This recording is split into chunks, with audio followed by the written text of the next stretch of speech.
Petri Wine brings you Basil Rathbone and Nigel Bruce in the new adventures of Sherlock Holmes.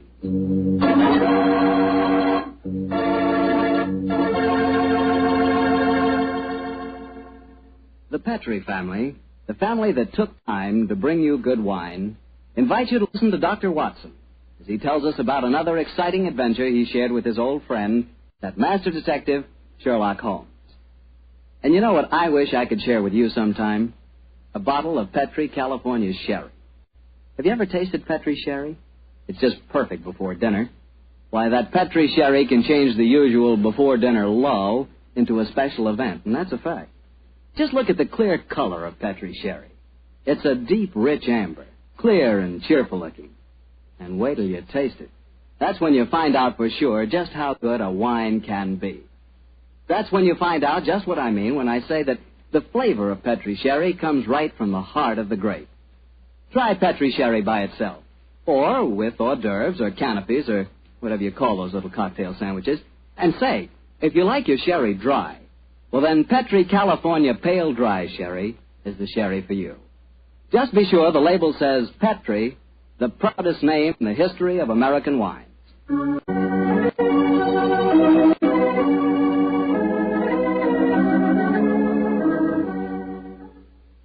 And now let's look in on our old friend, Dr. Watson. Doctor? I'm out here on the patio, Mr. Bartell. Come out and join me. Quiet, Winnie. Quiet. Down, Monty. I see the welcoming committee's here. Yes, little scoundrels. They begin to think they own this patio. Scoop them off the chair, Mr. Bartell, and settle yourself down. All right, off you go, boys. Off you go. Go on, off you go. That's it, my boy. As a matter of fact, it's rather appropriate that the puppies should be here tonight. As in the story that I'm going to tell you, a dog played a most prominent part. A dog? What kind of a dog, Doctor? Now, my boy, don't get me anticipating my story. For once, I'm going to start at the beginning. Which was? On a summer morning in 1890, not long after my marriage. I'd gone back to my private practice, you know, and Sherlock Holmes was living alone in our old Baker Street rooms. You still saw him, I suppose. Indeed I did, Mr. Bartell. In fact, occasionally I even persuaded him to forego his bohemian habits so far as to visit my wife and me. But to get back to my story, I've been exceptionally busy that summer. In consequence, was feeling rather, shall we say, nervy and run down. So much so that Mary, Mrs. Watson, persuaded me to take a fortnight's holiday. We went down to the charming little village of Taplow on the lower reaches of the River Thames. But, as so often happens, the best-laid schemes of mice and men gang after glade. I guess the holiday backfired on you, Doctor, and you found yourself involved in a mystery? Maybe a mystery calling for the aid of your old friend Sherlock Holmes? Quite correct, Mr. Bartell. We'd only been down there a couple of days when the trouble began. In fact, the whole thing became so involved that I thought the best thing to do was to put the whole strange story in a letter to Sherlock Holmes. This I did. And I can imagine how he chuckled when he read my... Dear old Watson. Seems to be a little out of his depth. My dear Holmes, I need your help. Or at least your advice. 2 days down here and I've become involved in a most unusual problem. It began this morning when Mary and I were out for an after-breakfast stroll. The sun was shining, the birds were singing, and there seemed every indication of it being a happy and carefree... You know, Mary, I've always thought up to now that balmy was rather a silly word. I still do, John, dear. Nevertheless, it's the only possible word that describes a day like this adequately. Very well, dear, it's balmy. Personally, I'm so happy to see you relaxing that I don't care what the weather's like.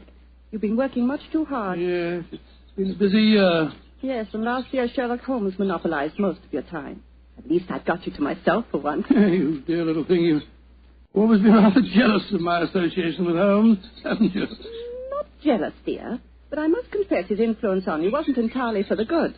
He had a habit of keeping you out all night. Well, you should be used to that, dear. After all, it happens often enough in my practice. True, John, but on those occasions I know where you are and don't worry about you.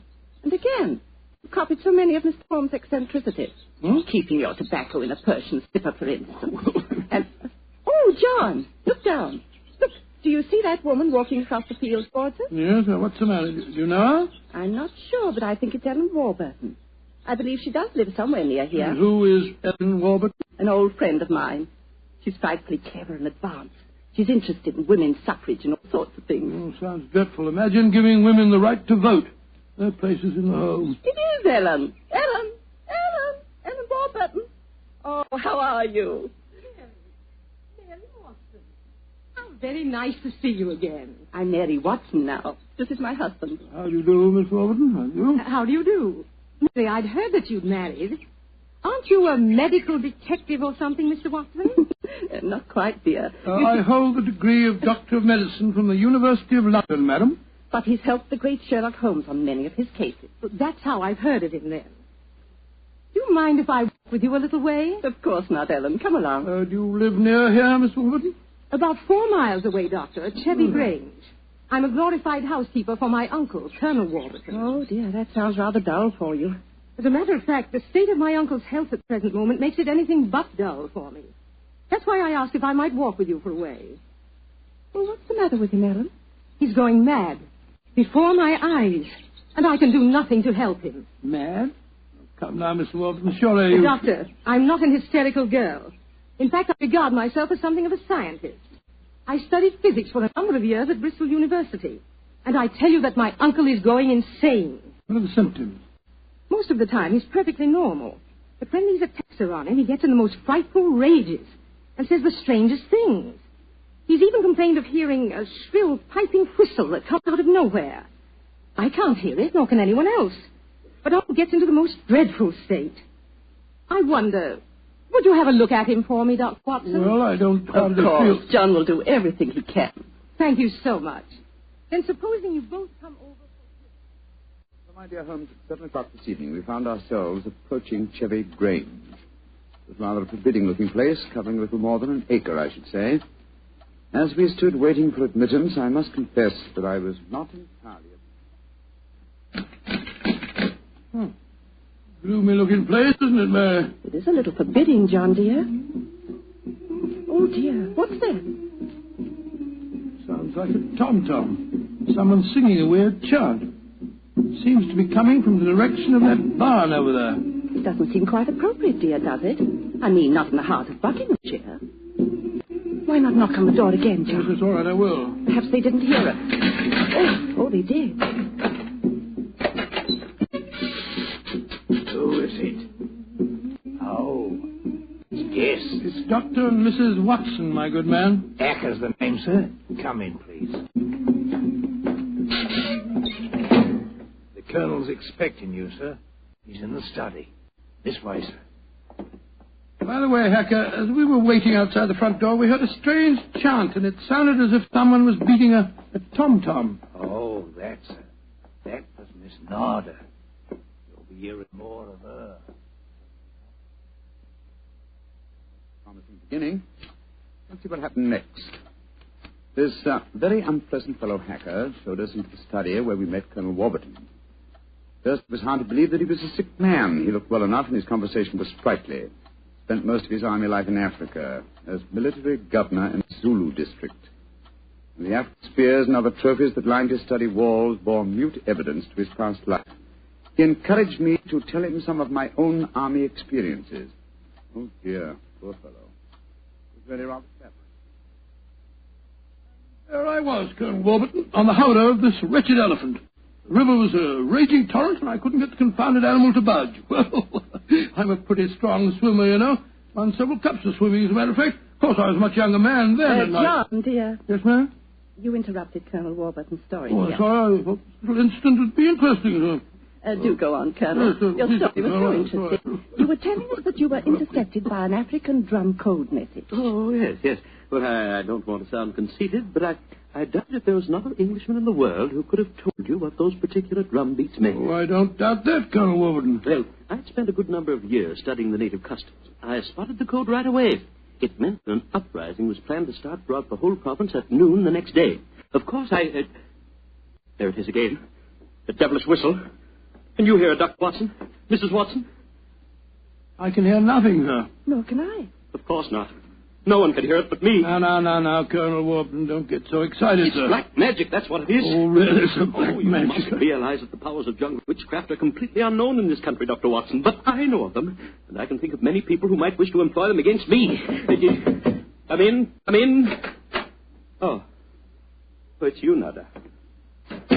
Great Scott, she's very beautiful. Nada, I want you to meet some friends of Ellen's, Dr. and Mrs. Watson. I am very pleased to meet both of you. How do you do? How do you do, Miss Nada? Nada's father was a Chaga jeweler, one of the greatest Zulu chieftains I ever had the privilege of knowing. He did me the rare honor to swear blood brotherhood. For when the missionary sent Nada to England to complete her education, I insisted that she spend her first few months here under my wing. Listen. What is it, Colonel? That whistle again. For heaven's sake, say that you heard it this time. Please say that you did. I didn't hear a thing, sir. Well, I did, and I know where that sound came from. Now, put down that spear at once, will you, Colonel Warburton? The devils are trying to kill me. I'll kill them first. No, don't throw it, sir. Don't throw it. Someone's opening the door. Uncle! Oh, it's Ellen. Great Scott. The spear missed her by an inch. Uncle, what is it? Whistle. I heard it again, Ellen. And I'm going to find where it came from. Poor Uncle. Of course, you heard no sound. Nothing, Ellen. What can we do to help him, Dr. Watson? Well, it's hard to say, Miss Warden. I'm not sure that medical help's what she needs. He seems perfectly sane and lucid except for these strange outbursts. But we must do something. I propose to, madam. As soon as I get back to the inn, I think I'll write to my old friend Sherlock Holmes and ask his advice. There's the problem. I can't feel that the man should be committed to an asylum, and yet obviously when these attacks are on him, he's as mad as a hatter. Well, fascinating problem, and one that calls for speedy action. I think a telegram to my friend Watson might help to clarify some aspects of the case. Yes. Let's see. John H. Watson, Red Lion Inn, Taplow, Bucks. I suggest that you ascertain one important fact. Does the Warburton household have a dog? Telegraph reply, Holmes. Oh, my soul, that's a cryptic answer to my letter. Yes, dear, it is. I'm afraid Ellen will be disappointed. She's coming over to join us for lunch to see if you have any news. What on earth can dogs have to do with the case? I can't possibly... Here's Helen now. Good morning, Ellen. Hello, Mary. Good morning, Doctor. Good morning, good morning. I suppose it's too early to have received any reply from Mr. Holmes. Well, as a matter of fact, I just got this telegram from him. You can read it if you like. I can't see it makes much sense, that's all. But that's extraordinary. I did have a little dog. He was killed a week ago. But it didn't occur to me to tell you about it yesterday. Oh, that's amazing. How could Mr. Holmes have known about it? It's very little that Holmes doesn't know, my dear. How was your dog killed, Miss Warburton? I found him in the grounds with his head smashed in by a stone. Oh, how dreadful. Who do you think did it? It might have been a poacher. And then again, it might have been... Your uncle? It's possible. When he's in those rages, I don't think he knows what he's doing. That's very important. I think I shall go and send Holmes a telegram at once. Don't wait lunch for me.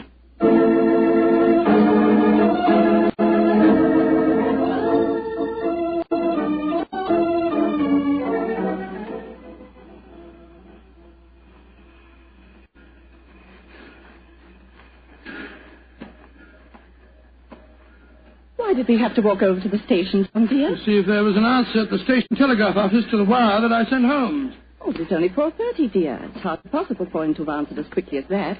In any case, they deliver the telegram to the hotel, you know. Well, it was a nice walk, my dear. Hello, there's a train in the station now. I wonder where it's from. Why don't you ask that porter, dear? That's not a bad idea. Porter, what train is this? Oh, it's the London train, sir. Right on time. Next stop, ready? Not many people getting off, there are there? Great Scott! Look who's here! Oh, dear, it's Mr. Holmes. And he's got a dog on a leash. Oh, Watson, my dear fellow, how are you? Mrs. Watson, how nice to see you again. Thank you, Mr. I'm Holmes. delighted you're here, old fellow. We walked over to the station to see if you'd answer my telegram. Here you are in person. It occurred to me that I could be down here at the same time that it would take a telegram to reach you. And I decided that a day or two in the country would make a person change, apart from the fact that Colonel Warburton's problem interests me enormously. Why on earth did you bring a dog? I thought that this was a case in which a dog would be of invaluable assistance. Oh, be careful, John. Yes, look out, old chap. I think it would be safer not to pat him. I picked him up on the Mile End Road for a couple of florins, and I fear he's a dog that should have remained in London. A singularly unattractive nature seems to have been entirely ruined by an honest train ride. Unpleasant brute. Isn't he? By the way, Holmes, what do you make of the case from my letters? Well, I should prefer to reserve my judgment until I've met the Colonel. However, I will vouchsafe one opinion. Oh, what's that? To paraphrase a proverb, don't disbelieve all you don't hear.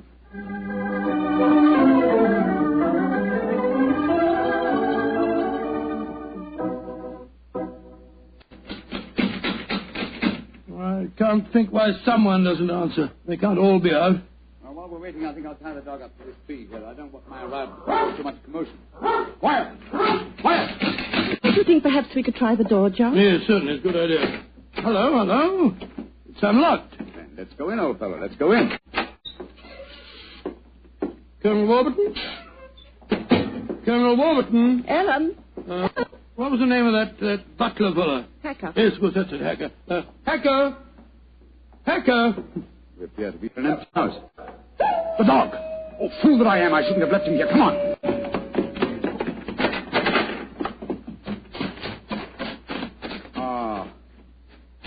We're too late. Oh, the poor dog. He's been killed. Yes, poor brute. Stabbed to death by one of the Colonel's spears. That proves it, Holmes. The man is mad. I think not, Watson. I think it proves that Colonel Warburton is a great deal more sane than some of the members of his household.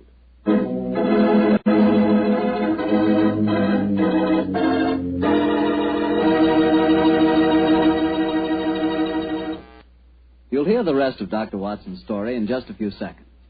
Time for me to remind you that there's one secret every smart woman knows. Simply, good wine makes good food taste better. And by good wine, naturally, I mean Petri wine. Try a Petri wine with your dinner. If you want a wonderful red wine, try Petri California Burgundy. If you want a perfect white wine, try Petri California Sauterne. In fact, try them both. You'll agree, I'm sure, that next to your good cooking, nothing can do more for a meal than a glass of good wine. A glass of Petri wine.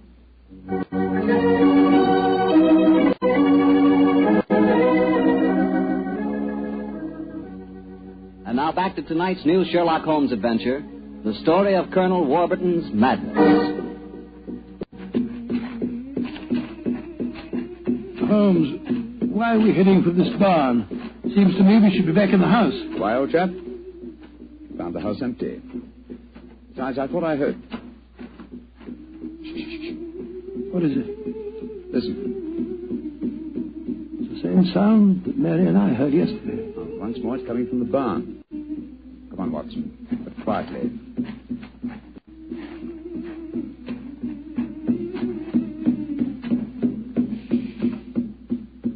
You can see through this window here.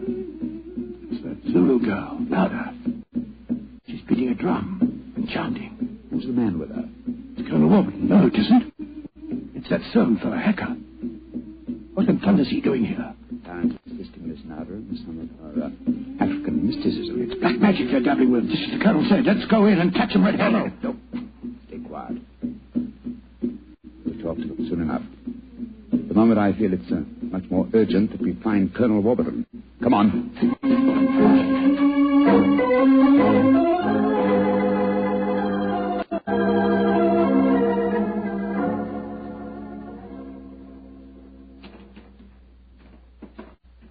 There's the Colonel, pacing up and down in front of the house with Mary and his niece, Miss Warburton. We shouldn't have left the women alone with him, you know. The man's dangerous. I don't think the women have been in any danger, Watson. John, dear, where have you been? Oh, well, Holmes and I decided we'd take a little walk. It proved very interesting.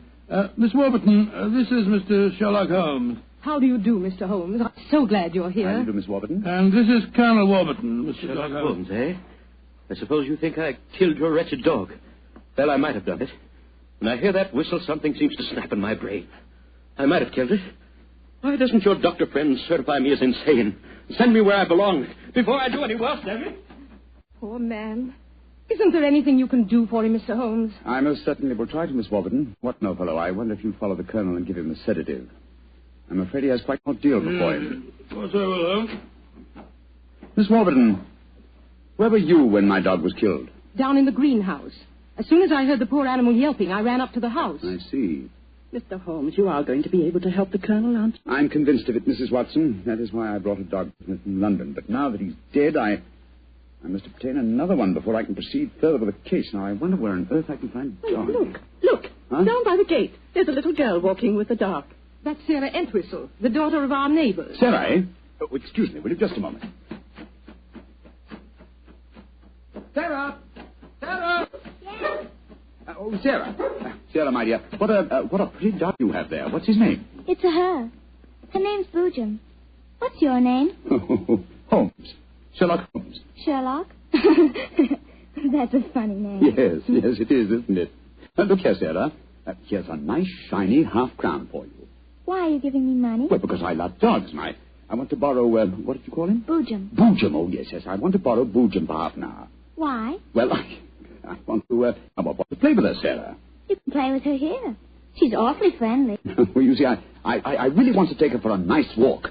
Why? She's just had Now, one. look here, Sarah. It's a beautifully shiny half-crown. Mommy's told me I mustn't take money from strangers. But I'm not a stranger. I'm a friend of Colonel Warburton. Having trouble, Mr. Holmes? Yes, I am, Mrs. Watson. You see, I want to give Sarah half a crown for borrowing Boojum for a short while, but she doesn't want to do it. Sarah, does Boojum like bones? Oh, yes. Loves them. We've got a lot of bones up at the house we'd like to give her. Have they got plenty of meat on them? Plenty. She can have a wonderful feast, and then we'll bring her back in half an hour. All right. Go on, Boojum. Now, promise you'll bring her back in half Oh, an we hour. promise. Yes, Sarah. And Sarah, what about the half crown? Well, I'll take it home and ask Mommy if I may keep it. Good. Goodbye. Goodbye. And take care of Boojum. Oh, she's a sweet little girl. Mr. Holmes, you're not going to expose Boojum to any danger, are you? None, Mrs. Watson. Otherwise, I shouldn't have heard her. I'm convinced that Boojum will give us the clue to what appears to be Colonel Warburton's madness.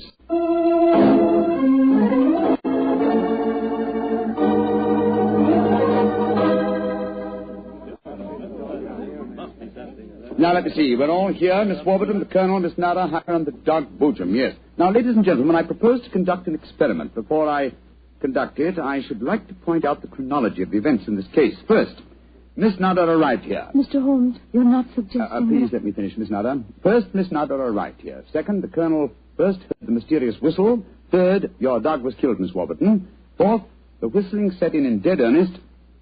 The Colonel Warburton and Miss Warburton.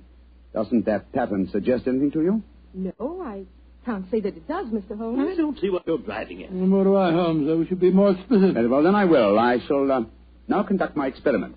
I want you all to watch Colonel Warburton and the dog Boojum. Excuse me while I turn my back. Now. There it is again. That whistle.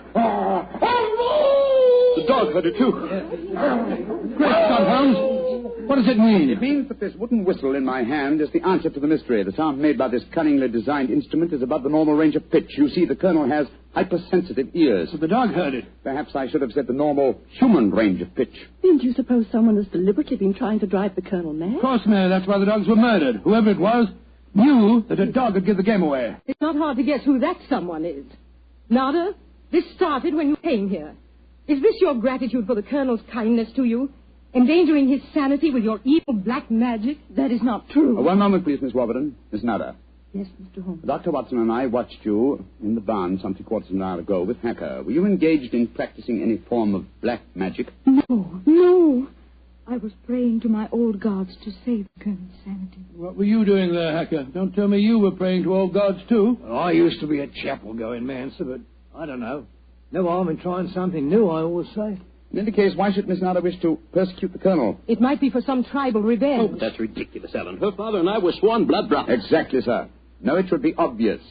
Who had a motive for making the Colonel appear mad?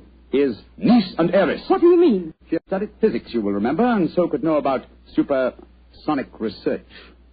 Possibly she was afraid the Colonel might leave his estate to Miss Nada, and so wished him to appear insane and thereby invalidate a new will. In any case, I found this whistle in a drawer in your room, Miss Warburton. Ellen, how could you? I did it for your sake, to save you from Nada. She's just an adventuress, only you won't see it. Colonel Warburton, what action do you wish me to take regarding your niece, Miss Warburton? My niece? I have no niece, Mr. Holmes. Come, Nada, my dear.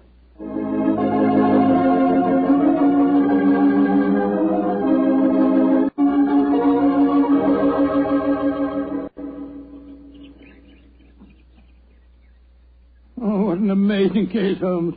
Mary, wasn't it clever the way Holmes solved it? It was very interesting, dear. I was quite enthralled. Oh, now I think I shall return to London and let you two finish your holiday in peace. Before you do that, Mr. Holmes, there's one thing we should do. What, Mary? Boojum. We promised, you know. Oh, yes, of course. I think the three of us might walk her home. But before we do that, I suggest we rummage through the kitchen. The kitchen? What on earth for? Bones, dear. Exactly. And bones with plenty of meat on them.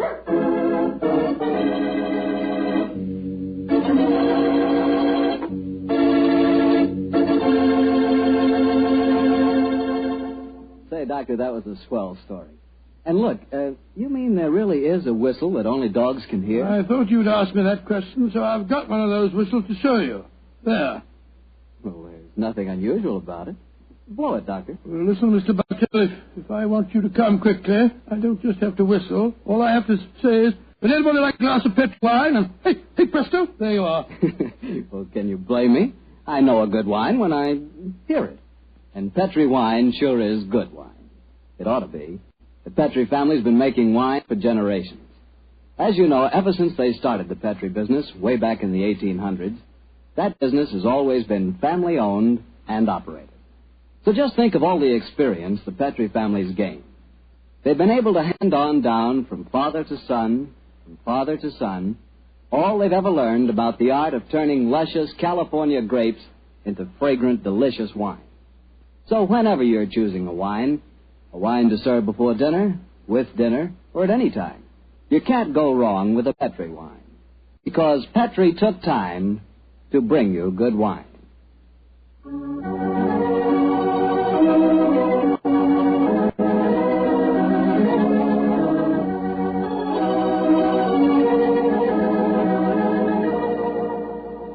Tonight's Sherlock Holmes adventure is written by Dennis Green and Anthony Boucher and is based on an incident in the Sir Arthur Conan Doyle story, The Engineer's Thumb.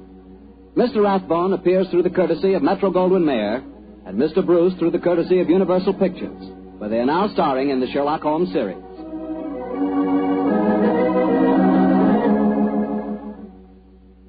The Petri Wine Company of San Francisco, California, invites you to tune in again next week, same time, same station.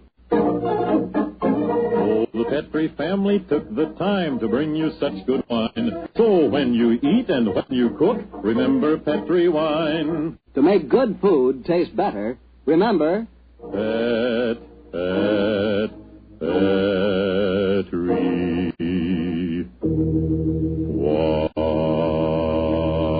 wine. This is Harry Bartell saying goodnight for the Petri family. Sherlock Holmes comes to you from our Hollywood studios. This is the Mutual Broadcasting System.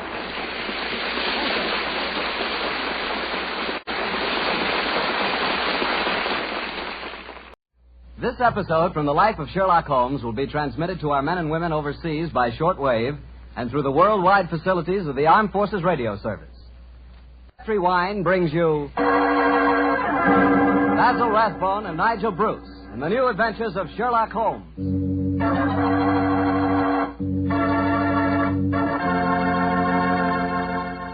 The Petri family, the family that took time to bring you good wine, invite you to listen to Dr. Watson tell us another exciting adventure he shared with his old friend, that master detective, Sherlock Holmes.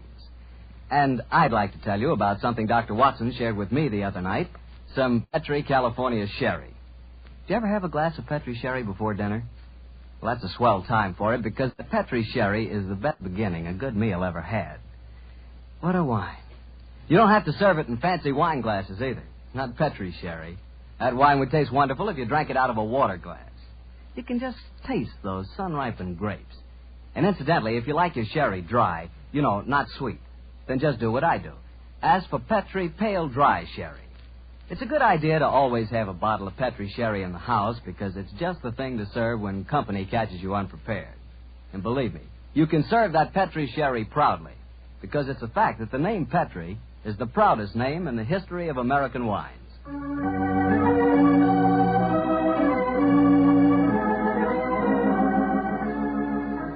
And now let's visit with our good friend, Dr. Watson. I know he's expecting us. Come in. Good evening, Mr. Bartell. Evening, Doctor. Oh, you have the old black tin dispatch box out again, I Yes, see. my boy. I've just been refreshing my memory on one or two points in connection with tonight's story. Draw up a chair. Thanks. That's it. The tobacco's in the jar beside you. Thanks, Doctor. I'm particularly excited about hearing your story tonight. Last week you told us that Sherlock Holmes' brother, Mycroft Holmes, took part in the adventure. That's quite right, Mr. Bartell. I didn't even know Mr. Holmes had a brother. I wish you'd tell me something about it. Well, Mycroft was 7 years older than Sherlock, but the difference between them was amazing. While Holmes was lean and consumed with a burning energy, his elder brother was fat and lazy. And yet Holmes has often told me that Mycroft was his superior in powers of observation and deduction. Well, now that you've thoroughly whetted my appetite, Doctor, how's about it? Very well, my boy. I suppose this story really began in Mycroft Holmes's room at the Foreign Office in London. Although I've said he was a lazy man, he did hold a position of considerable importance. In fact, you may remember that on more than one occasion, Holmes has said, Mycroft is the British government. But to get back to my story. It's on a June morning in 1912, just before the First World War, that a young man in the Foreign Office named Guy Travers stood talking to Mycroft Holmes, who sat sprawled in an armchair before him, his feet resting on another chair, his cupped hands cradling his ample stomach. Mr. Holmes? Mr. Holmes, you haven't gone to sleep, have you, sir? No, Travers, I'm not asleep. I'm just waiting for you to get to the point. Well, sir, the point is that I'm on the track of a most elusive female spy. Dear me, how exhausting. She's dangerous, sir, very dangerous. She's not only a collector of information, but a sort of central clearinghouse of military secrets as well. You seem to be a little young, Travers, to be on such a case. I asked for the assignment, sir. Why? Female spies aren't as glamorous as they sound, you know. No one knows that better than I do, sir. You see, my brother got mixed up with this girl 2 years ago. He was cashiered from his regiment and committed suicide. I'm sorry, Travers. Tell me what you found out about her. You say you've been on her track? I've traced her to a number of seaside towns, but she keeps slipping through my fingers. Have you a list of the towns? Yes, sir. Here you are. No. You read them to me. Well, I first got on her track at Torquay. From there, I followed her to Weymouth, Bournemouth, Portsmouth, Bognor, Worthing, Hove, Brighton, and... I trust you drew the obvious conclusion. I think I did, sir. Several of those towns are naval bases. No. The list you've just read me is a recognized theatrical circuit. Oh, I never thought of that. The simplest way to track down your spy is to find whether she was appearing in either a play or variety act in all of the towns on the dates covered by your inquiries. Yes, Mr. Holmes, I'll do that at once, and I'll report back to you. Oh, very well if you must. Close the door quietly, won't you? I'm confoundedly sleepy.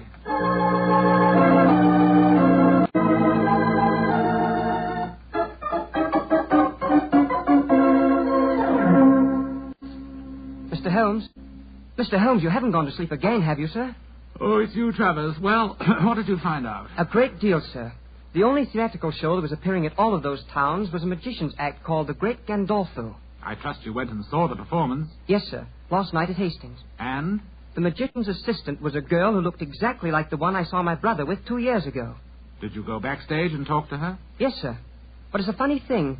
For though she looked exactly like the other girl, I swear she isn't the same one. This girl seemed utterly charming and sincere when she told me she'd never heard of my brother. That's the danger of putting you young fellas on a case of this kind. A beautiful woman and a good actress can fool you 9 times out of 10.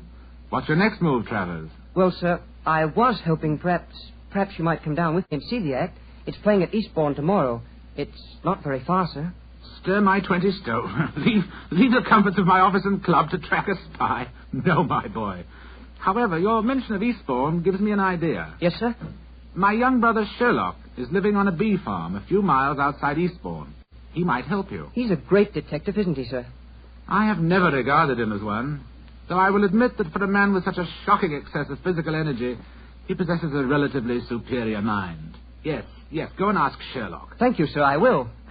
Tell him that if he can't solve the case, I'll do it for him, and without leaving London.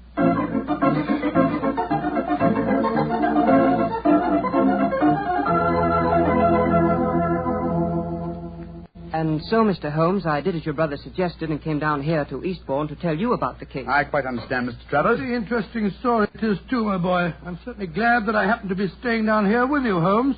You will handle the case, of course. I'm undecided, old fellow. The problem presents some interesting possibilities, and yet my life here among the bees has taken on a pleasant and soothing pattern. Oh, I hate to disturb Oh, it. come, Holmes. It'll be good for you to get away from your wretched bees for a few days. I forgot to tell you, Mr. Holmes. As I left your brother, he told me that if you couldn't solve the case, he'd do it for you, without leaving London. Dear old Mycroft. He meant that as a challenge. Hand me the paper, will you, Watson? Yeah. Thanks, old chap. Oh, what are you looking for? The amusement guide. Here it is. Devonshire Theatre, Eastbourne, twice, nightly varieties, 6:30 and 9, The Great Gandolfo, King of Magic. You mean you'll come to the theatre with me tonight, Mr. Holmes? Certainly. I can't allow Mycroft's challenge to go unanswered, and I'm sure that Dr. Watson will accompany us when I tell him Miss Sissy Gitana is also appearing on the bill singing, an old favourite of his. There was I waiting at the church, waiting at the church, waiting at the church. Lord, how it did upset me. All at once he sent me round a note. Here's the very note. This is what he wrote. Can't get away to marry you today. My wife won't let me.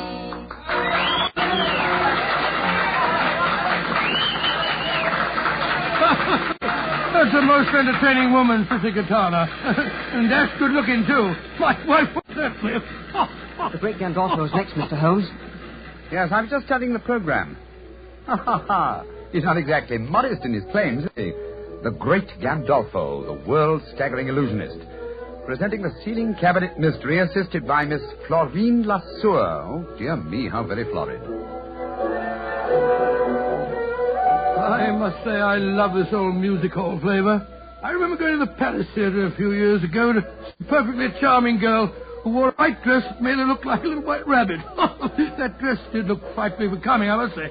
I sent my card round the stage door with some flowers, of course, but to my amazement... It's a fascinating story, old fellow, but I'm afraid you'll have to finish it later. The curtain's going up.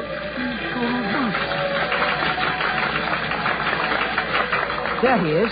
That's the Great Gandolfo. By Jove, this assistant's very attractive, isn't she? Listen. Ladies and gentlemen, it gives me great pleasure to be here before you tonight. I may say that the ceiling cabinet mystery that I am about to present has entertained and perplexed half a dozen of the crown kings of Europe, together with their queens. Come, don't talk so much. Get on with the trick. And I may say, I'm hoping that you, ladies and gentlemen, will give me the same courtesy and attention that was given me by the royalty I have just mentioned. Now, before I present my illusion, I should like to ask for 2 volunteers from the audience who will come up here beside me on the stage so that I may be watched. Two volunteers, please. Wait for us here, Mr. Travers. Very well, Mr. Holmes. Come on, Watson. You mean that we're going up on the stage? Yes, it's a wonderful opportunity. Do I see 2 gentlemen rising? Splendid. 2 gentlemen are coming up from the audience. 2 gentlemen that I have never seen before. Watch the step, please. That's it. Over the footlights and onto the stage. That's right. And now, sir, have you ever seen me before? Never. And you, sir? Don't be afraid to speak up, sir. No, I haven't. Miss Lasseur, please see that the gentlemen are seated. I thank you. Now, ladies and gentlemen, I want you to watch me closely. You will observe that there is a wooden cabinet on the stage. There is also another cabinet of the same shape and size hanging high above me, which you can all see. A glass of water, please, Miss Lasseur. Oh, go on. Put a sock in it. What did you say, sir? You heard. You ain't got cloth ears. We will dispense with the glass of water. Now, my assistant, Miss Florine Lasseur, will step into this cabinet on the stage. I want you 2 gentlemen to watch very closely. Miss Lasseur is now lying inside the cabinet, is she not? Yes, she is. Very well. I close the lid. So, I lock it with these bolts. And now, I ask one of you gentlemen to attach this padlock to the box. You, sir, will you oblige me? Very well. I thank you. And now, ladies and gentlemen, before your eyes you have seen Miss Lasseur enter a cabinet on this stage. A cabinet that has been bolted and padlocked. You can still see the duplicate cabinet hanging above me by an attachment of wires and pulleys. I now count a 1, a 2, a 3, and fire this revolver at the cabinet above me. gentlemen will kindly help me, we will lower the ceiling cabinet to the stage.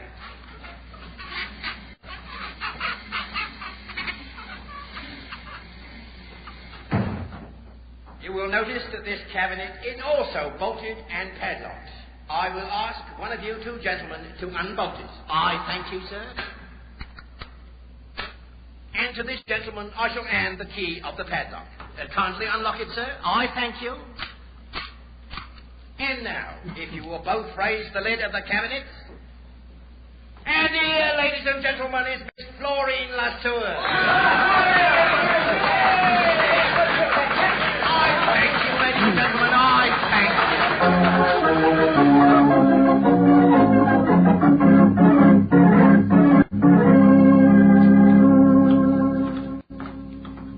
Why did we have to leave, Holmes? I was having a wonderful time. Sorry to drag you away, Watson, but there's work to be done. Mr. Holmes, if you want to go backstage, I'll introduce you to Miss LeSueur. Oh, that's a splendid idea. Before we do that, Mr. Travers, there's one important fact I want to know. What is it, sir? I presume you have a dossier of the available facts concerning this spy? Yes, sir. Everything that we've been able to find out. Among that evidence, do you by any chance have any fingerprint records? Yes, sir, I do. Splendid. Then let's go at once to the nearest police station and compare the fingerprints on this glass with those in your possession. Where did you get that glass, Holmes? You remember that Miss LeSueur, before she entered that cabinet on the stage, handed Gandolfo a glass of water. You mean that's the glass? Why else should I be carrying a drinking glass with me, old chap? Very neat, Mr. Holmes, and right under the nose of a magician, too. Well, I'm not exactly inept at the practice of legerdemain myself, Mr. Travers. Come on. Let's have a talk with that local fingerprint expert, shall we?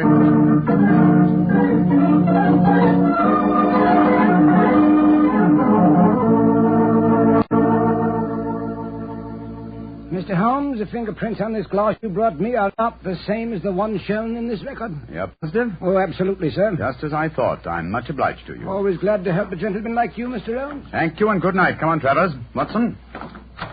I wish you'd explain what you're up to, Holmes. So do I, sir. I'm completely in the dark. Surely it's obvious. The only way Gandolfo's trick could be done is by using twin girls, dressed identically, of course. One in the cabinet on the stage and the other in the cabinet hanging from the ceiling. I don't know whether you noticed it, Watson, but there were small holes drilled around the base of the box, undoubtedly to enable its occupant to breathe. By George, of course. That would explain why the girl I spoke to didn't seem to know me, or my brother when I spoke of him. Mm-hmm. Exactly. And in any case, how better could a spy hide herself from a role where her employer, a magician, must, by the very nature of her trick, deny her existence?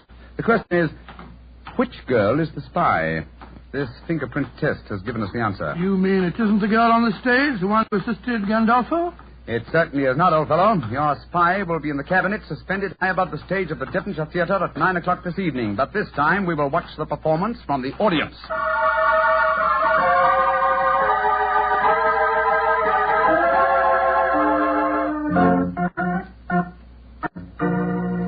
Now, watch me closely, ladies and gentlemen. There is no deception. 1, 2, 3. And now, if you two gentlemen will kindly help me, we will untie the ropes and lower the ceiling cabinet to the stage. Holmes, we must never get away. Don't worry, old chap. But keep your eyes skinned. You may have a surprise for us. And I will now ask one of you two gentlemen to unbolt the cabinet. I thank you, sir. And now, if this gentleman will take the key and unlock the padlock, I thank you, sir. And now, if you will both raise the lid of the cabinet, I thank you. And here, ladies and gentlemen, is Miss Florine Latour. Miss Latour, step out, please. Miss Latour, bring down the curtain. It's been an accident. Come on, Watson. Let's get up on the stage. Right, your Holmes.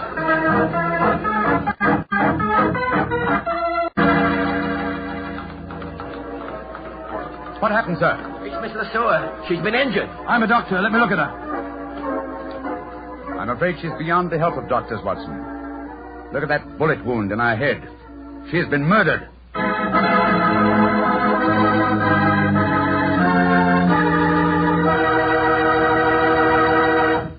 We'll hear the rest of Dr. Watson's story in just a few seconds, so I'm just going to make a very quick suggestion.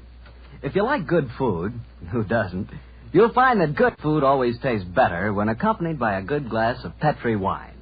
And Petri makes wonderful mealtime wines. If you like a red wine, you know, to go with any meat or meat dish, you really like Petri California Burgundy. And if you prefer a white wine to go with chicken or fish, you couldn't ask for a better one than Petri California Sauterne. Remember those two wines, huh? Petri Burgundy and Petri Sauterne. They're Petri wines, so you know they're good.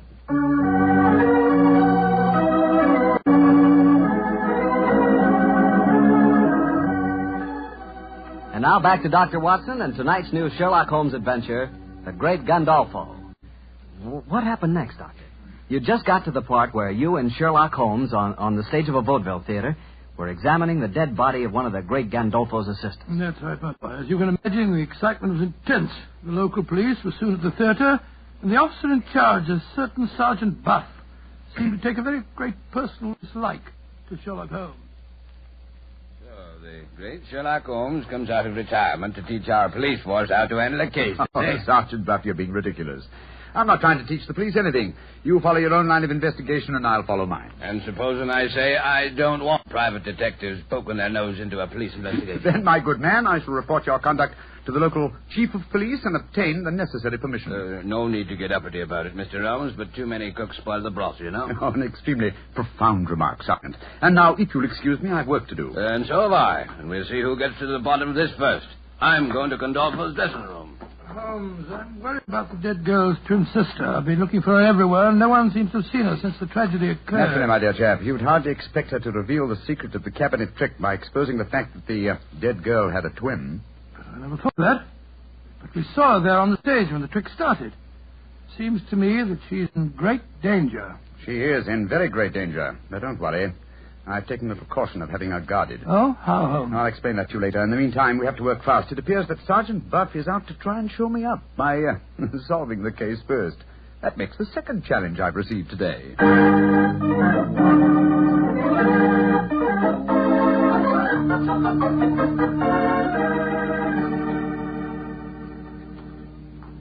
Well, Mr. Holmes, and how are you getting along? Splendidly, thanks. And you? I'm beaten. I don't mind admitting it. I thought at first the one man it couldn't be was Gandolfo because he was on the stage all the time. But then it seemed to me that he might have fired a live bullet when he shot at the box on the ceiling. The angle from the stage wouldn't coincide with the bullet hole in the bottom of the box, Sergeant.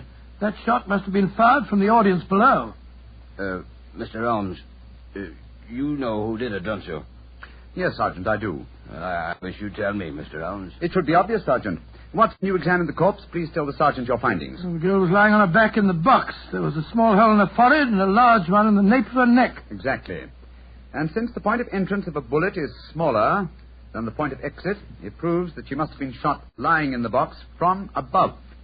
Once the box was in position over the audience, she could have been shot only from below. Therefore, the girl had already been killed when the box was hoisted to the ceiling. By Jove, yes. And only one person could have done that. Only two. How do you figure that out, Mr. Holmes? The dead girl's sister had the same opportunity as the great Gandolfo himself. Of course she had. Now I see why you were having her watched, Mr. Holmes. If you'll excuse me saying so, sir, I'm beginning to think it's a good thing you're on this case after all. Oh, that's very generous of you, Sergeant.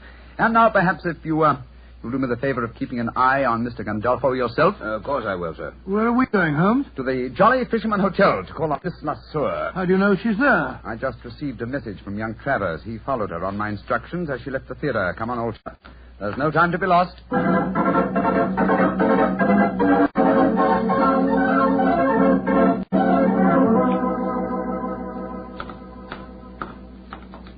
There you are, Travers. Miss Lasseur is still here, I trust? Yes, Mr. Holmes. She's up in her room. I wonder if you'd mind asking her to come down and see me. I'm sure that we can talk privately in the lounge over there. Right you are, Mr. Holmes. I'll go and get her. What are you going to say to Miss Lasseur, Holmes? That depends on her attitude, old chap. Come on, let's go into the lounge, shall we? Oh, it's a lucky thing that you had her followed. It was an obvious precaution, Watson. You see, I realized from the very nature of the cabinet trick that Miss Lasseur would have to leave the theater after escaping through the trapdoor below the cabinet that was on the stage, before her twin sister descended from the cabinet that was suspended from the ceiling. And she doesn't know that her sister's been murdered, huh? If she's innocent, she doesn't. And if she is innocent, then we'll know that our murderer is Gandolfo. Here she comes. I've told Miss Lasseur that you want to talk to her privately, Mr. Holmes. If it's the act you want to talk about, Mr. Holmes, I've nothing to say. Magicians have a code of honor, you know. I quite appreciate that fact, Miss Lasser. Won't you sit down? What do you want with me? I have news for you. News of your twin sister. I haven't got a twin sister. My friend knows exactly how the cabinet trick is done, my dear young lady. Yes, you might as well tell the truth, Miss Lasser. Well, all right then, so I have a twin sister. What of it? No crime in that, is there? What are you getting at? I want you to believe that I'm here to help, my dear. You're going to need help and courage. What are you getting at? But come on, tell me. I'm sorry to be the bearer of bad news. Miss Lasser, your sister is dead. Dead? Huh. I don't believe it. I'm afraid it's true. She was murdered. You're lying. This is a trick. You're trying to make me give myself away. I'm trying to get at the truth. Your sister was found shot through the head when the cabinet was lowered to the stage tonight. I still don't believe it. Why should my friend lie to you? How was your sister the last time you saw her for the commencement of the act? No different from any other time. Who was responsible for superintending her entry into the cabinet? Gandolfo, or me. She used to go into it before the performance, when the stage was dark and deserted. Did you help her enter the box tonight? No. Gandolfo did. You knew, of course, of your sister's activities. How do you mean? That she was engaged in espionage.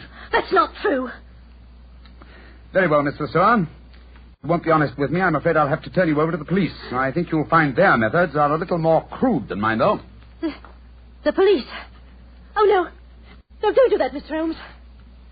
All right, I'll tell you everything. Gandolfo's got me so frightened of him. I was lying to you. I knew that my sister was working for him. I tried to stop her, but she loved money. And Gandolfo gave her plenty of that. They had a row before the show tonight.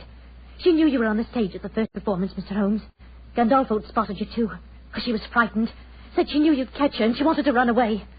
Gandolfo told her that she had to appear tonight, and they were still arguing about it when they left the dressing room. The dirty swine killed her because he was afraid she'd give him away. And now you've killed me, too! Don't worry, my dear. The great Gandolfo will be beyond the help of magic before this night is out. Yes, he'll be behind bars where he belongs. Travers. Yes, sir. Now stay here with Miss Lasser, will you? We'll be back later. At the moment, there is unfinished business awaiting us at the Devonshire Theatre.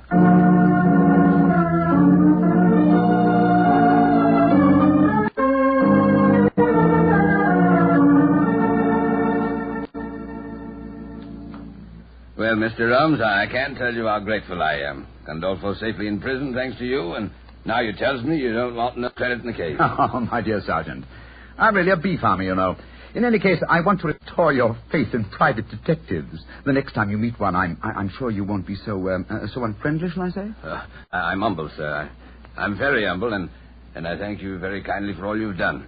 Oh, and by the way, Mr. Holmes, this telegram arrived for you at the theater while you were away, and here you are, sir. Oh, thank you, Sergeant Buck. No, sir, it's me that should be thanking you, sir. Who on earth knew that you were at the theater tonight? You'll soon find out. Well, what does it say, Holmes?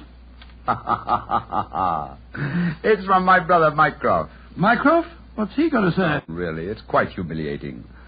After all, he said he wouldn't have to, and he never did leave his armchair in London. Listen to this.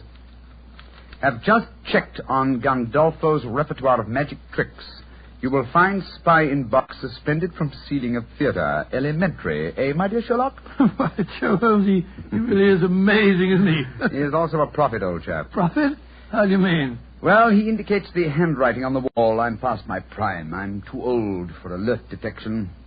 It's back to me bee farm, old fellow. It's back to me bees.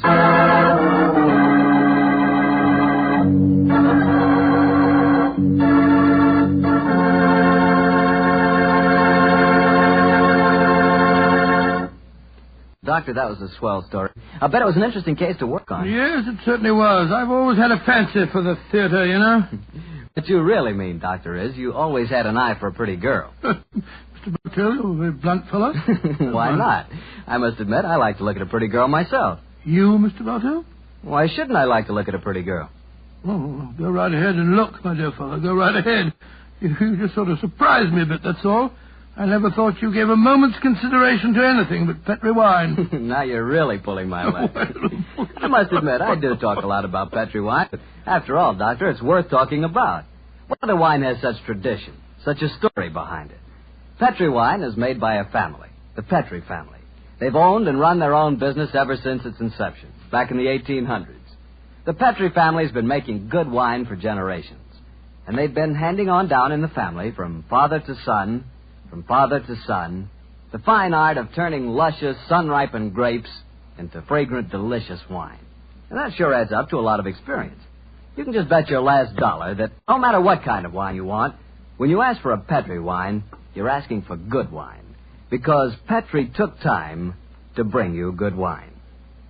Well, Doctor, how about giving us a clue to next week's Sherlock Holmes adventure? Well, now, next week, Mr. Bartell, I'm going to tell you a most unusual story that took place aboard a small steamship as it plowed through the stormy seas of the Indian Ocean. I call the adventure Murder by Moonlight. Before I say good night, ladies and gentlemen, remember that on Saturday, October the 27th, the nation will observe Navy Day. This is your opportunity to thank your fleet for its magnificent contribution towards victory. Don't forget, will you?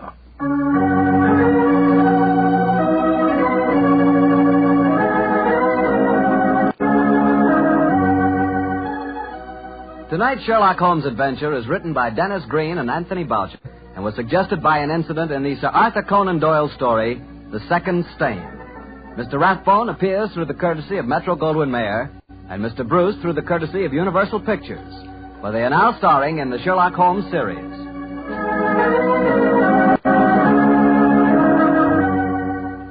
The Petri Wine Company of San Francisco, California, invites you to tune in again next week, same time, same station.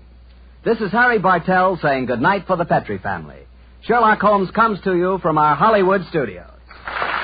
This is the Mutual Broadcasting System.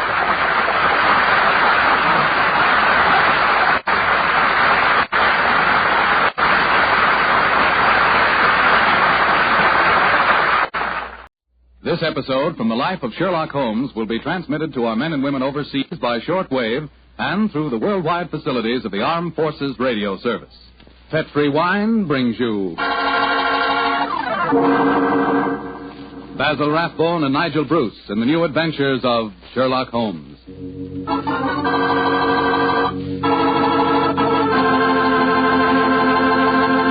The Petri family, the family that took time to bring you good wine, invite you to listen to Dr. Watson tell about another exciting adventure he shared with his old friend, that master detective Sherlock Holmes.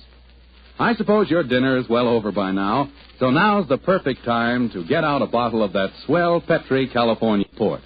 You know, Petri port is just made for a time like this, after dinner when you're just taking things easy. If you've ever tasted Petri port, you know what I mean. It's a hearty, full-bodied wine with a deep red color and a flavor that's just about out of this world.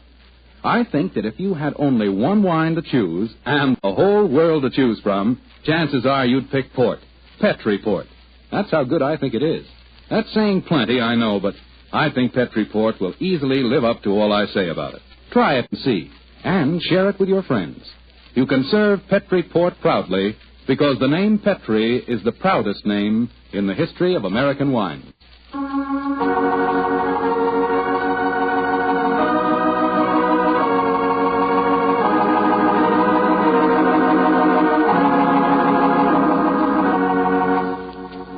And now let's visit our old friend, Dr. Watson.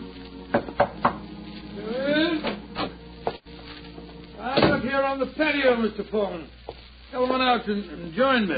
Admiring the sunset, eh, Doctor? Yes, my boy. It's a particularly beautiful one. Where are the puppies this evening? Asleep on a favorite tweed coat of mine that's just come back from the cleaner. And you hadn't the heart to move them, I suppose. No, I hadn't. Little fellows looked so comfortable. In fact, I sometimes wonder if that you haven't come here to listen to a dissertation on the behavior of dogs. Well, it is getting near story time, Doctor. Yes, of course it is. Well, just let me get my pipe properly lighted. That's it. The story I'm going to tell you tonight began in 1909. I received a telegram from my old friend telling me that he was leaving his Sussex bee farm and coming to London for a few days. I hadn't seen the great man for several months, so naturally I went to Victoria Station to meet him.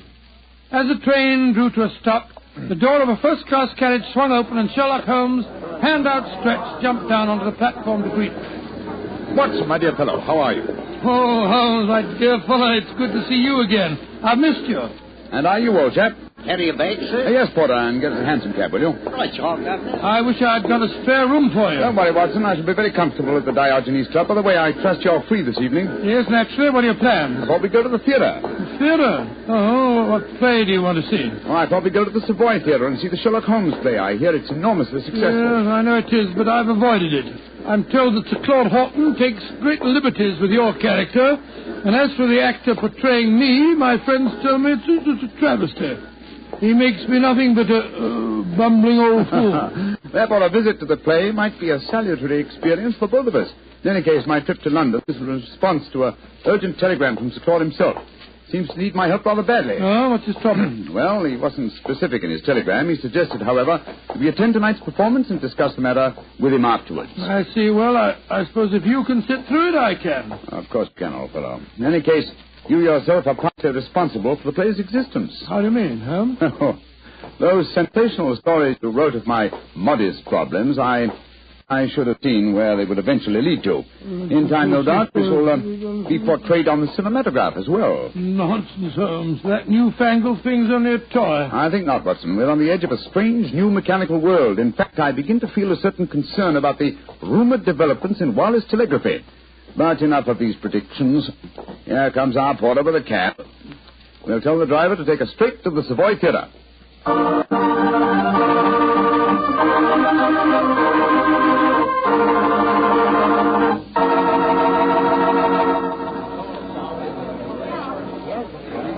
Just look at that line of people at the box office, Holmes. Very flattering, old chap. Well, possibly, but I hope it doesn't mean that we've got to wait our turn and... Excuse me, gentlemen. You're Mr. Sherlock Holmes and Dr. Watson, aren't you? Yes. I thought I couldn't be mistaken.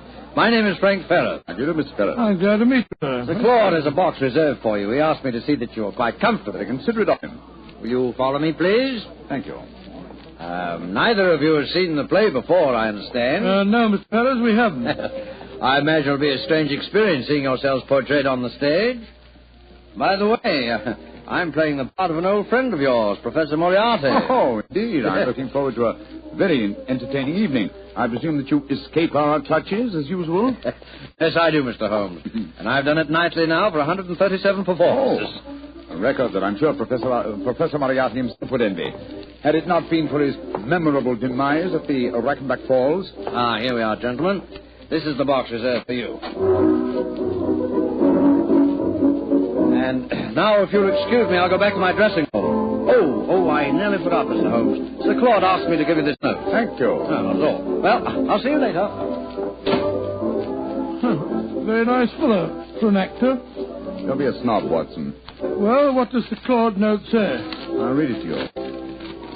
Dear Holmes, since I telegraphed you yesterday, there have been strange developments. In fact, I've been doing some detective work off stage as well as on. Watch the performance tonight and watch the audience too, particularly the occupant of the box opposite yours. Please come to my dressing room as soon as the last curtain has fallen. He's being very mysterious, and the box opposite ours is empty. No. Look, Watson, look. Someone has just entered. Confound it, the house lights are going out. The first act's beginning, Holmes. The first act? Yes. Well, sit back and relax, old fellow. Let's see what they've done to us.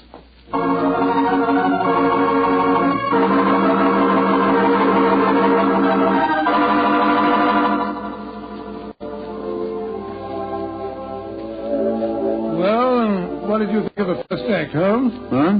Oh, the first act, yes. I was examining the occupant of the box opposite ours. An attractive young lady, alone and unusually preoccupied in her program. In fact, one might assume that she was trying to hide her face. Yes, but the play, don't you think it's ridiculous? Just imagine a crown jewel being stolen from Tower London. Why not? It's been attempted many times. Anyhow, you must admit that the actor who's portraying me behaves like a blithering idiot.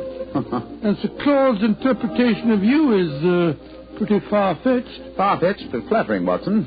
Poise, what suavity, what a voice. I find myself thoroughly entertained. You're a strange chap, Holmes. No accounting for your tastes. Look, Watson, look. The back of the box over there. Good Lord, I could have sworn a man dodged behind the curtains. I don't think the girl saw him, though. Looked like a foreigner. I think as the young lady's alone, we'll take the liberty of joining her. Oh, dash it, there go the lights again. The second act starting now. And sit down, old fellow. We don't want to attract attention. We'll join her during the next intermission.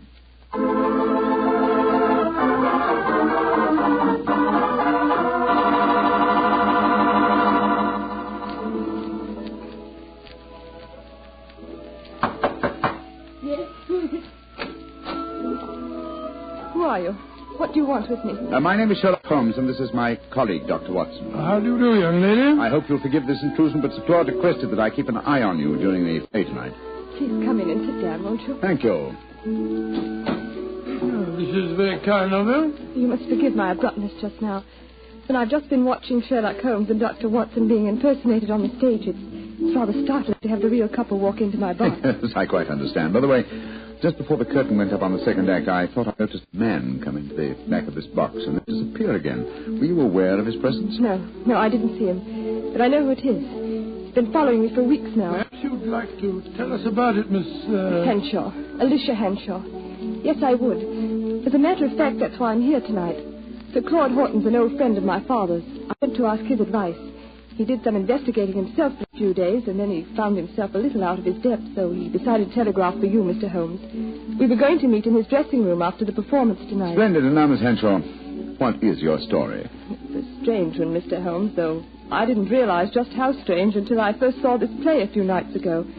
You see, my story concerns a stolen ruby. Good Lord, and tonight's play revolves around the same thing. Exactly. I might as well tell you how it all started. My brother's an officer in the British Army stationed in Egypt. Early this year, he saved the life of a very important native personage in some uprising in Cairo and was rewarded with a magnificent ruby. This jewel he sent to my Uncle Timothy and me. We're the last of the Henshaws, you see. Did your brother tell you the name of this personage? He didn't know it, Mr. Holmes. Apparently, the whole affair was hushed up. I see. Please continue. Well, the trouble began shortly after Uncle Timothy and I received the ruby. A description of it was published in the papers, and a few days later a message came to us from an Egyptian, Muhammad Ali, laying claim to the stone as one stolen from his family years ago. He sent an expert to our house who examined the ruby under a lens, Mr. Holmes, and then tapped it with a hammer. It fell to pieces. It was a fraud. Gracious me, an amazing thing. I'm sure that's not the end of the story, Miss Henshaw. Oh, no, Mr. Holmes. I wrote and told my brother what had happened. He became very suspicious and suggested that I investigate the credentials of the expert that examined the stone. I think I can finish the story for you. The supposed expert was a jewel thief who substituted a paste ruby for the real one, destroyed the imitation, and walked off with the treasure. It's no trick. Of course, you haven't been able to find any trace of the supposed expert. Well, that's the funny part of it, Mr. Holmes. Uncle Timothy and I gave a description to the police, but it was a very vague one, I'm afraid. All the time, Uncle said the man reminded him of a colleague of his many years ago at the university, a professor of mathematics. He couldn't think of his name, but when we first saw the play a few nights ago, he was reminded of it. The name was Moriarty. Moriarty? But Moriarty's dead. Miss Henshaw, you say you have been shadowed for some weeks. Yes, an Egyptian. He's stolen the ruby, Mr. Holmes. Why don't they leave me alone? That, Miss Henshaw, represents a very fascinating problem, and one that I shall be most happy to help you solve. Oh, thank you so much, Mr. Holmes. Oh, there go the lights again. The last act. Yes, the last act of this little play, but not, I fear, of Miss Henshaw's problems. Let's meet after the act in Sir Claude's dressing room, shall we?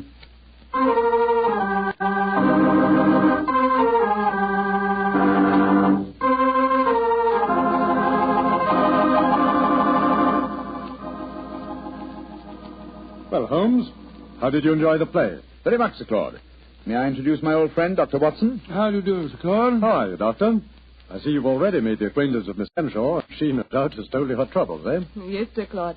And Mr. Holmes has promised to help me. Splendid. Tell me, Watson, how did you like the play?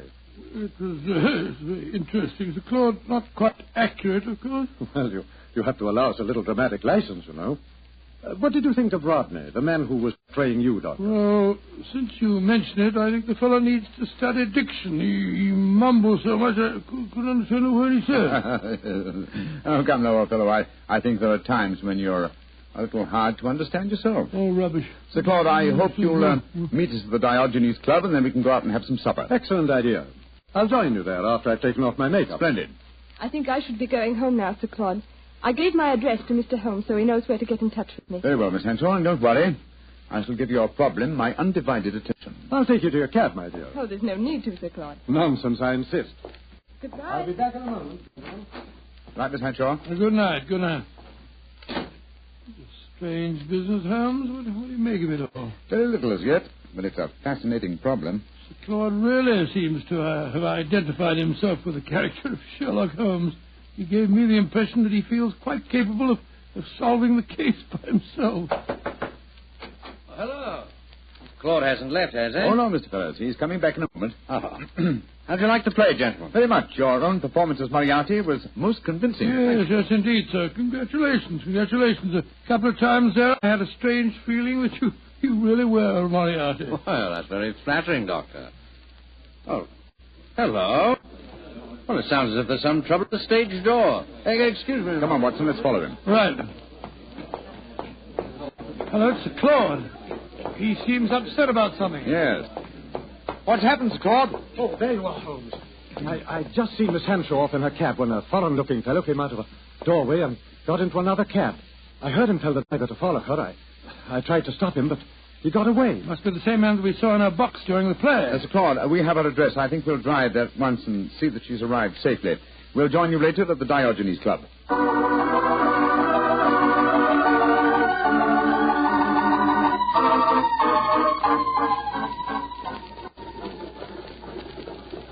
Well, Holmes, here we go. Off on another adventure. Yes, and one that may give us an opportunity of crossing swords with Moriarty once more. Oh, Moriarty's dead. He was killed when you and he fell over the precipice in 91. He was supposed to have been killed, just as I was, but his body was never found. It's impossible, or rather possible, that he returned to pour into the ears of Colonel Moran a story as unlikely and as true as the one I related to you on that April evening in 1894. One can never be sure of death, old chap, until one has touched the cold skin of a corpse.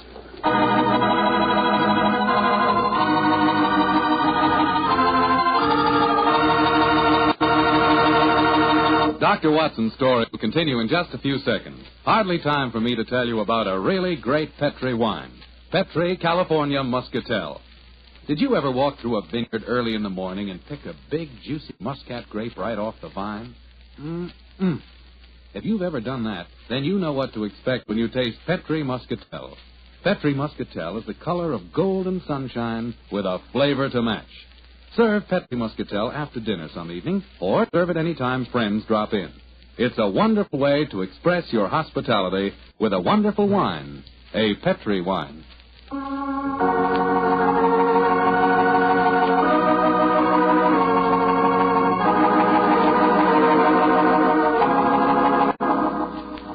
And now back to tonight's new Sherlock Holmes adventure. The famous pair have become involved in a strange mystery concerning a stolen ruby, a frightened girl, and an Egyptian who appears to be shadowing her. As we rejoin our story, Sherlock Holmes and Dr. Watson are standing in a darkened alleyway adjoining the girl's house. Holmes, look. That Egyptian fellow. He's pacing up and down in front of the house. Yes, therefore we may assume she's safely inside. Seems to be giving up. He's coming this way. Flatten yourself against the wall. Good evening, sir. Good evening. Who are you, please? We are friends of Miss Henshaw, and we're very curious to know why you've been following her. I'm sorry that I cannot answer your questions, sir. Now, look here, my man. You're talking to Mr. Sherlock Holmes. You are Mr. Sherlock Holmes? I'm greatly honored to meet you, sir. All my life I have known of you. All my life I have admired you. Then in that case, perhaps you'll answer my questions. Why have you been following Miss Henshaw? Because it is my duty. What do you mean, your duty? Perhaps I should have said my destiny, Mr. Holmes. For 2 generations now, the family of Arabi, of which I am a humble member, have dedicated their lives to finding the stolen treasure of Asyut. What on earth's all that got to do with Miss Henshaw? The treasure of Asyut is a giant ruby. It was stolen many years ago from the family of Muhammad Ali. A few months ago, Miss Henshaw received a mysterious ruby. I have found out many things, Mr. Holmes. I have many sources of information. Then I must regard you in the light of a rival detective in this case. I hardly call myself a detective, Mr. Holmes. My life is dedicated to only one problem. Miss Henshaw now says the jewel was stolen from her. I do not believe it. That is why I watch her. If I am wrong this time, and I do not think I am wrong, then my quest must go on. Always it will go on. Permit me to wish you the best luck, sir. Thank you, Mr. Holmes. Good night, gentlemen. Oh, good night, good night. Tomorrow we shall meet again. Oh, why did you let him go, Holmes? Why not? He's frightening Miss Henshaw. But not molesting her, old chap. In fact, it might be a good thing if someone is keeping an eye on her. In the meanwhile, Watson, let's see if we can find a cab and get back to the Diogenes Club. I don't want to keep Claude waiting.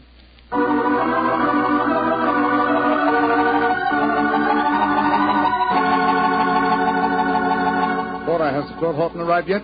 Yes, Mr. Holmes. He and another gentleman came in about 5 minutes ago. They went up to the library. The other gentleman has just left. I see. Thank you. This way, Watson.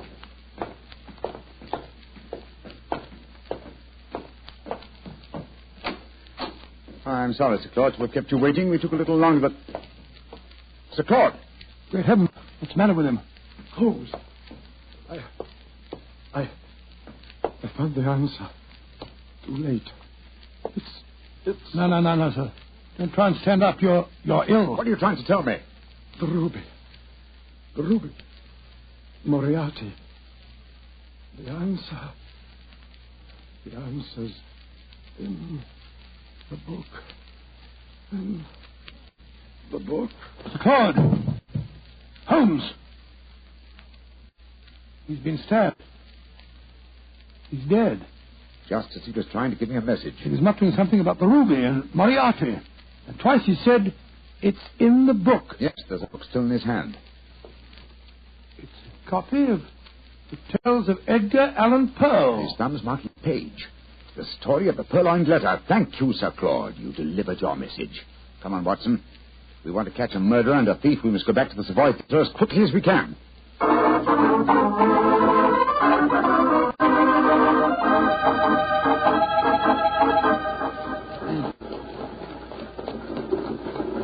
Why do you suppose Sir Claude was murdered? Because I was too curious. In investigating the problem of the stolen ruby, I found out something. Something he promised to tell me at supper, you remember? And so he was killed by a man who came with him to the club tonight. Fortunately, he gave me a clue by indicating Poe's story of the purloined letter. But I still don't see how that helps you. Well, it leads us to the ruby. The premise of Poe's story is that the most obvious hiding place is the safest. Now, what physical object was most prominent on the stage in tonight's play? By Jove. A ruby. Exactly. How better can you hide a stolen ruby than by exhibiting it night after night as a stolen ruby before the eyes of thousands? Well, you mean you expect to find it in the property room backstage? Precisely. That and a murderer. Wait for us, Kay. Come on, Watson. You have your revolver, old chap? Yes, I do. Well, keep it handy. Our visit may not be unexpected. Unlocked. That's good. Come on. Look, Holmes, look. The doorkeeper. He's slumped over his desk. Been given chloroform. We'll take the liberty of borrowing his lantern.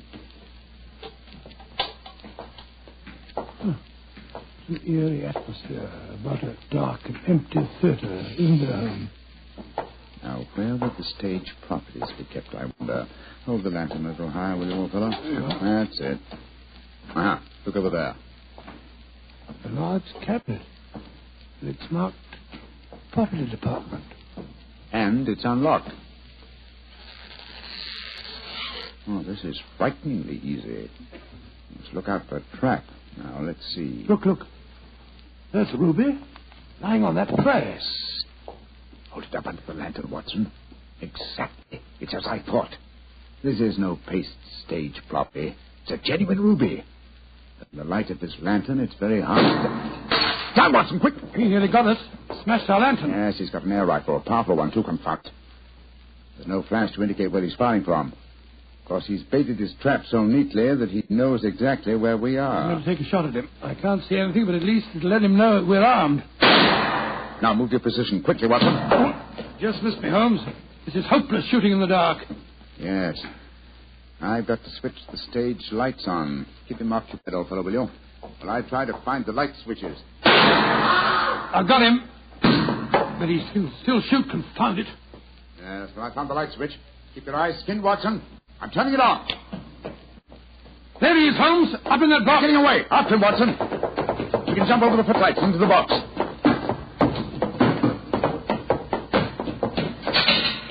I'm afraid the bird has flown, Watson.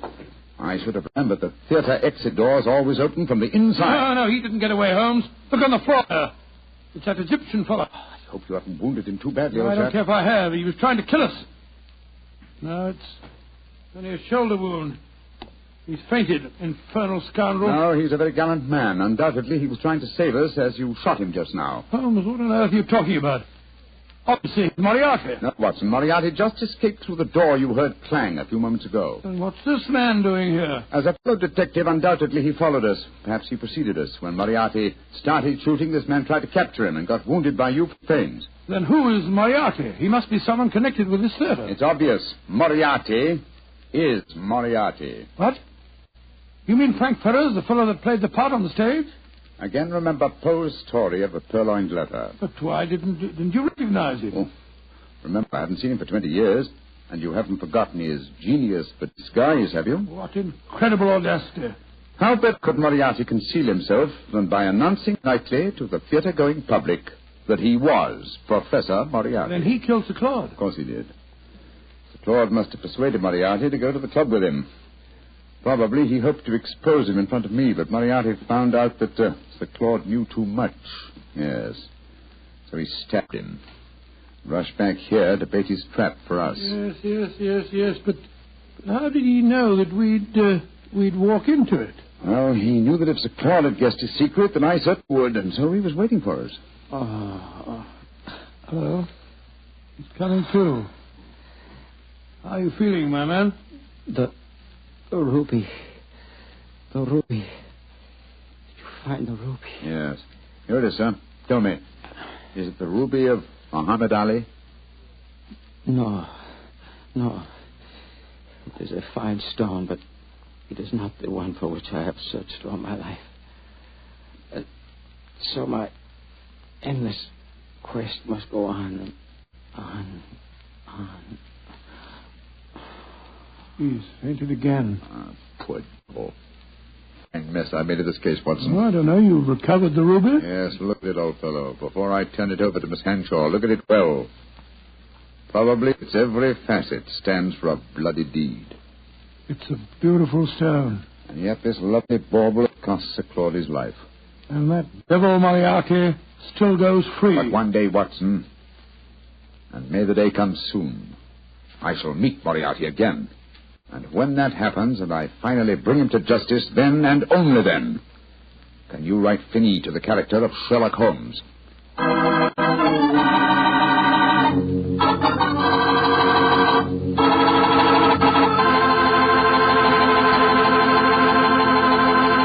Well, Doctor, that was kind of an exciting story. Tell me, did the Egyptian recover from his bullet wound? Yes, indeed he did, and rather quickly, too, Mr. Foreman. I felt very badly about shooting him, but of course I couldn't help it. Of course not. But, you know, if I had to shoot someone accidentally, I wish it could have been the actor who portrayed me on the stage. Wretched fellow mumbled all over the place.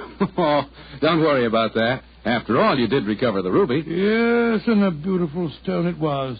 The color of, the color of a fine glass of port when the light shines through it. By a fine port, I take it you're talking about a Petri port? Is there any other kind? Well, all kidding aside, Doctor, Petri port, like all Petri wines, is good wine. And I can tell you why very simply. Petri took time to bring you good wine. You see, the Petri family has been making wine for a good many generations, since way back in the 1800s. And because the Petri business has always been family-owned, everything the family has ever learned about the art of making wine, they've been able to hand down from father to son, from father to son. That adds up to a lot of skill and a lot of experience when it comes to turning plump, juice-filled California grapes into clear, fragrant, delicious wine. So when you want a wine for any occasion, obviously you can't go wrong with a Petri wine, because Petri took time to bring you good wine. And now, Dr. Watson, what story do you have lined up for us next week? Now let me see. Next week, Mr. Foreman, I'm going to tell you a most unusual adventure that occurred to Sherlock Holmes and me early in the last World War. It took place in Flanders and concerned a famous British general, an actress, and a German firing squad. Boy, that sounds like a real thriller. Well, see you here next week. No. Not here, Mr. Foreman, remember? Oh, of course. Next week, we're going to be at the Paramount Theater in Hollywood for the 7th War Loan Drive. That's quite right. Ladies and gentlemen, I can't invite you all to my home for one of our broadcasts, but we can get together next week at the Paramount Theater in Hollywood. You can get a free ticket for our broadcast by buying a war bond. And I sincerely hope that you will do this, so that we can see you next week at this time.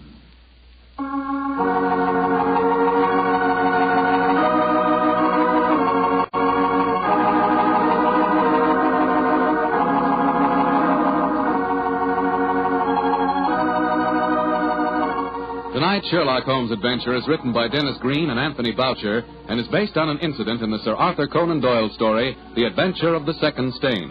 Mr. Rathbone appears through the courtesy of Metro-Goldwyn-Mayer and Mr. Bruce through the courtesy of Universal Pictures, where they are now starring in the Sherlock Holmes series.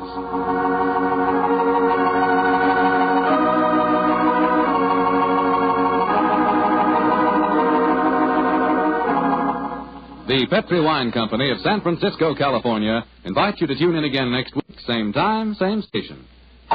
Oh, the Petri family took the time to bring you such good wine. So when you eat and when you cook, remember Petri wine. To make good food taste better, remember... Petri.